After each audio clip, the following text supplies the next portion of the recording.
جاتوه الأربع أرباع، جاتوه فرنساوي عتيق بيتكون من 4 مكونات وكلهم بنفس الوزن. هبتدي الأول بالبيض، أنا استخدمت هنا 4 بيضات عملوا 239 جرام. بعدها هوزن السكر بنفس وزن البيض، والمكون الثالث عندي هو الدقيق برضو بنفس وزن البيض. المكون الرابع هو الزبدة 239 جرام زي وزن البيض. أول خطوة هعملها إن أنا هسيح الزبدة، أنا سيحتها بسرعة على البوتاجاز، وهنزل بالسكر بتاعي اللي هو تاني مكون، وهبتدي اقلبهم كويس، احاول ادوب السكر في الزبدة، وبعدين انزل بالبيض واحدة بعد واحدة.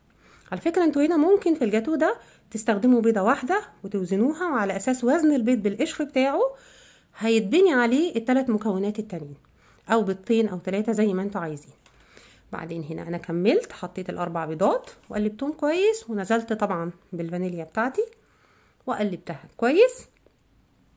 وبعدين المكون الاخير بتاعي كان الدقيق، حطيت عليه باكو البيكنج باودر وقلبته، دوبته في قلب العجينة.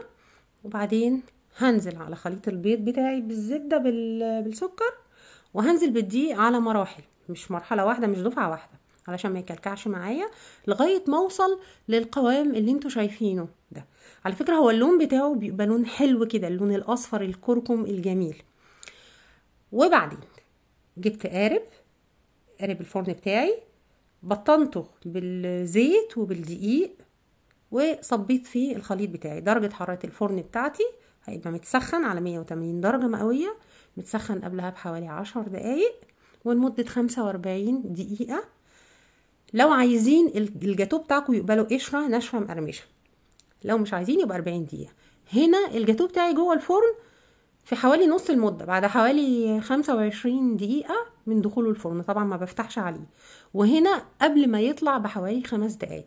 لو عايزين زي ما قلت لكم ان هو الجاتو يبقى طري شوية، بس هو عادة بيبقى الأربع أرباع ده القشرة بتاعته ناشفة.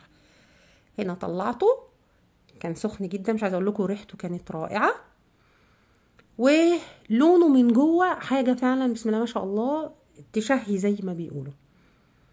الجاتو ده عمره ما هيفشل معاكم بالأمانة بجد، وتقدروا تتحكموا في الكمية بتاعته على أساس زي ما قلت لكم في الأول وزن البيض بتاعكم.